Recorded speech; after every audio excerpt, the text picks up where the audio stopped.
दिल्ली के 2 मंत्री जेल में, बंगाल के 2 मंत्री जेल में, तमिलनाडु का 1 मंत्री जेल में।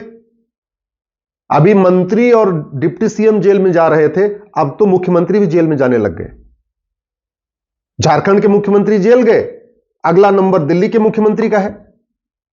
हो सकता है कि बहुत जल्दी ही एक और राज्य का मुख्यमंत्री भी चला जाए।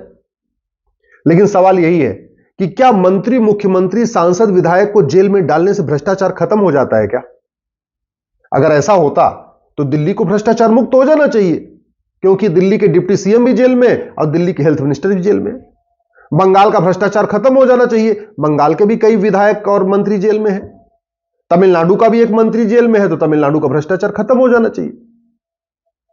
मैं बार बार कह रहा हूं, सीबीआई और ईडी के छापा मारने से भ्रष्टाचार खत्म नहीं होगा।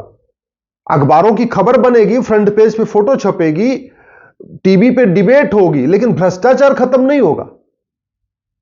भ्रष्टाचार खत्म करने के लिए कानून बनाना पड़ेगा। दुर्भाग्यवश कानून बदलने की बात ना ये हमारे नेता करते हैं, ना अभिनेता करते हैं, ना लेखक करते हैं, ना बुद्धिजीवी करते हैं, ना पत्रकार करते हैं, ना कलमकार करते हैं। भ्रष्टाचार खत्म करने के लिए प्रॉपर्टी को आधार से लिंक करना पड़ेगा, और प्रॉपर्टी को आधार से लिंक करने के लिए कानून बनाना पड़ेगा।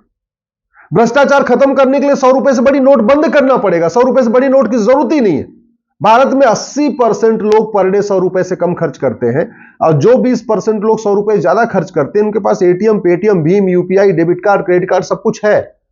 फिर 100 रुपए से बड़ी नोट क्यों चल रही है? आखिर यूरोप में 100 रुपए से 100 से बड़ी करेंसी नहीं है, अमेरिका में 100 से बड़ी करेंसी नहीं है, तो भारत में हम क्यों चला रहे हैं? जितनी बड़ी नोट होती है उतना ज्यादा काला धन होता है, जितनी बड़ी नोट होती है उतना ज्यादा हवाला होता है, जितनी बड़ी नोट होती है उतना ज्यादा भ्रष्टाचार होता है। 100 रुपए से बड़ी नोट कर दें, 25% भ्रष्टाचार अपने आप खत्म हो जाएगा। अगर भ्रष्टाचार खत्म करना है तो हमको नार्को पॉलीग्राफ ब्रेन मैपिंग कानून बनाना पड़ेगा। चलो, हेमंत सोरेन को पकड़ लिया।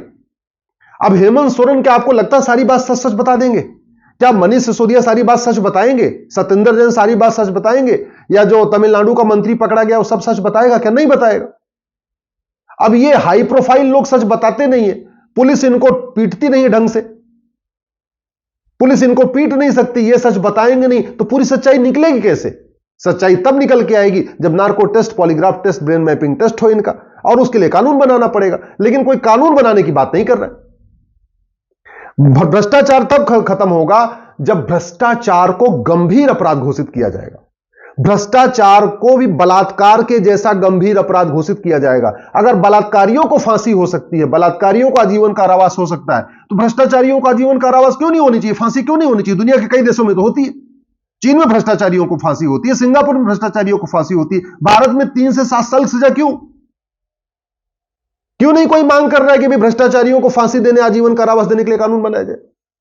दूसरा, आखिर हमारे देश में जो नागरिकता वाला कानून है ये कब बदला जाएगा? भ्रष्टाचार तो प्लांडवे में किया जाता है, सोच समझ के किया जाता है।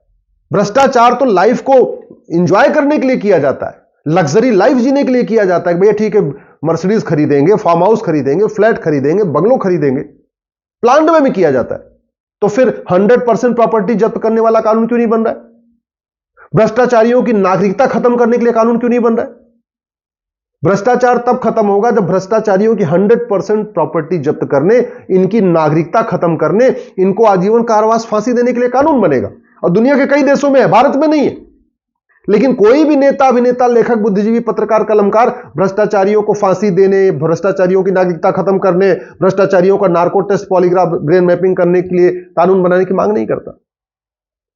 भ्रष्टाचार खत्म करने के लिए पुलिस रिफॉर्म करना पड़ेगा। अभी 1861 वाला पुलिस एक्ट चल रहा है। 1861 वाले पुलिस एक्ट के कारण पुलिस सत्ता की गुलाम है, वो राज्य के मुख्यमंत्री के अधीन है।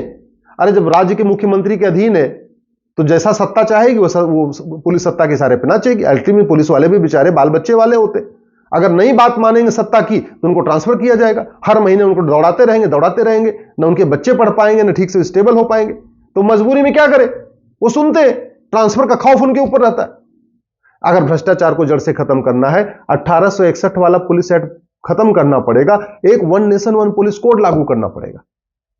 भ्रष्टाचार खत्म करना है तो मुकदमे की सुनवाई जल्दी खत्म करने के लिए जुडिशियल चार्टर लागू करना पड़ेगा, जस्टिस विद इन ईयर लागू करना पड़ेगा। आप देख लीजिए सिंगापुर में भ्रष्टाचार नहीं होता, जानते हैं क्यों? क्योंकि भ्रष्टाचारियों को फांसी दी जाती है और 1 साल के अंदर दे दी जाती है।